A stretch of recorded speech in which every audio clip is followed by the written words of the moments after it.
Hello and welcome. My name is Xylorp, and this is a series I'm going to be doing called Gaming Success Stories.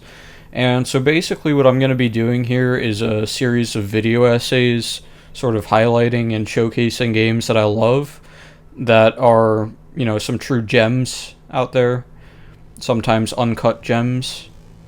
Mostly just diamonds in the rough that are both really fun to play and which also have some sort of interesting development story behind them, or which sort of came out of nowhere and hit some sort of critical or commercial acclaim or something. You'll get the idea. And before I go any further, I know you might be wondering, does the internet really need any more video essays at this point? And no, it really doesn't. But I'm going to be doing some anyway. So without further ado, this is episode 1, and it's going to be on No Man's Sky by Hello Games. So where to begin with this game?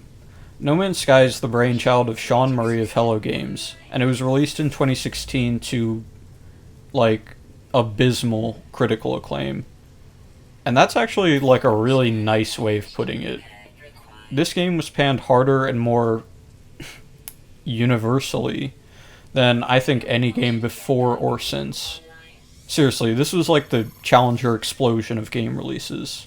It was just awful. Everybody hated this game. I hated this game, and I didn't even play it. You think about really bad releases in gaming history, like Fallout 76 or Cyberpunk 2077, and they have nothing on this game. They make this game look, terrible, which it was, but now it isn't, and that's why I'm including it on this list of gaming success stories, and not, horrible gaming failures akin to tragic space shuttle crashes. So what makes this game a success? I mean, this game was certainly a commercial success even back in 2016. When it originally launched, it was already one of the best-selling games on Steam ever. This is despite the fact that it was hailed as one of the worst launches in gaming history. So that just goes to show that the sales numbers don't really mean anything. I mean, in the days after launch, before everyone realized what garbage the game was, the game had over 200,000 concurrent players.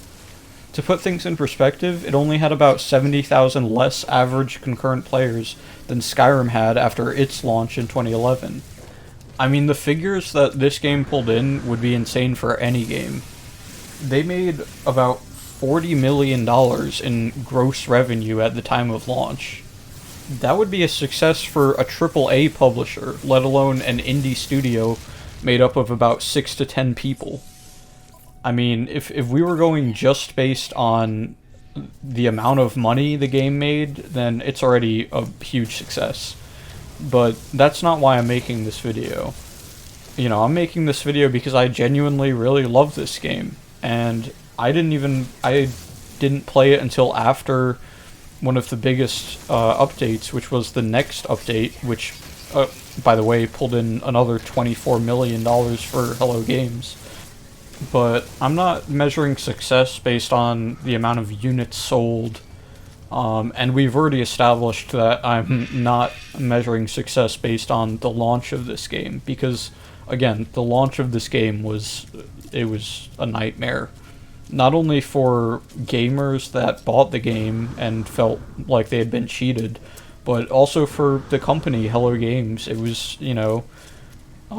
Sean Murray has, talked about it, and it was a really stressful time for them. They were getting a lot of hate for this game. But what the developers got right is what they did after the game's release. Because they could have just as easily done nothing. I mean, they had already made all of this money, and they were all at this point, multi-millionaires. But they didn't do that. For the next 5 years, they continued to update and work on the game at no extra cost to the end user. They haven't released any paid DLC.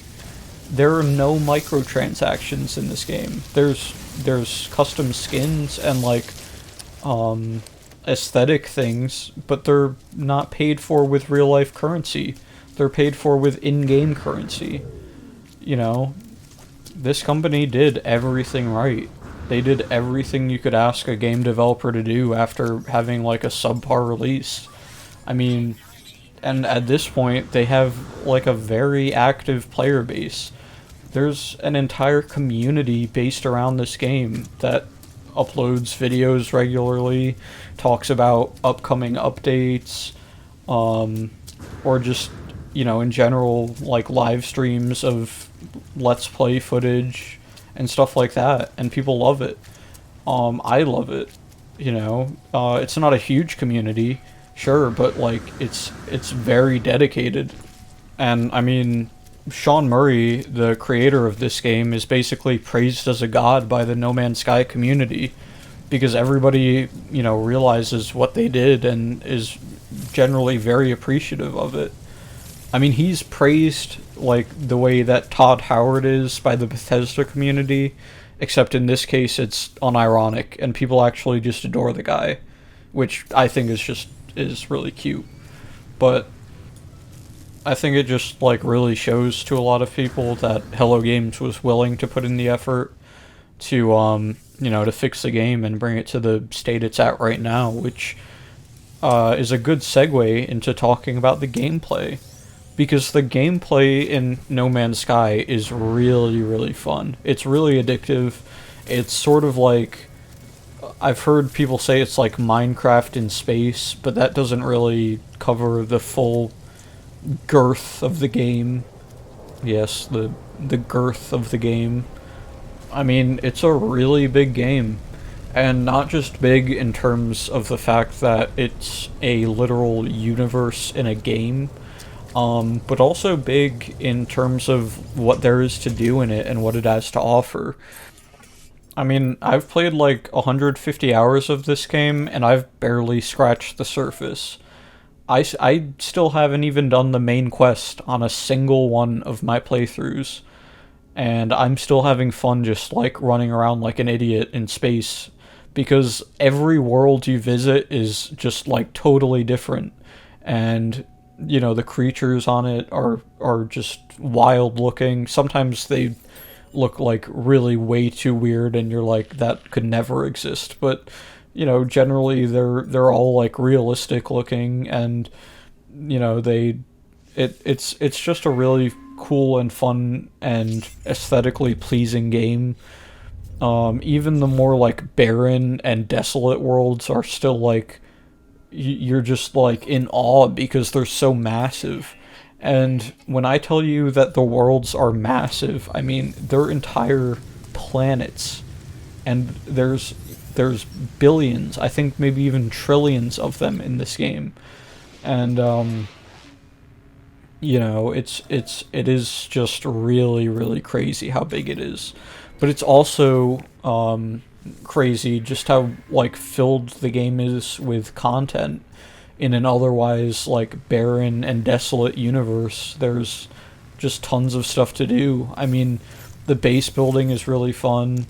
The core gameplay loop is just really fun, where you're sort of like upgrading your character and getting better ships and better upgrades for your suit and your ship and your freighter. And there's these like derelict freighter missions that you can go on that are really fun, where you're like going through the wreckage of a freighter where basically the entire crew has died, and you're just like looting the crap out of it, but kind of like reading logs and seeing like what happened to this crew, and you get like rewarded for doing all of that. And you know, all of the dialogue is procedurally generated, so like all of the derelict freighter, you know, like finding out what happened to the crew and everything is all like procedurally generated, but it never seems like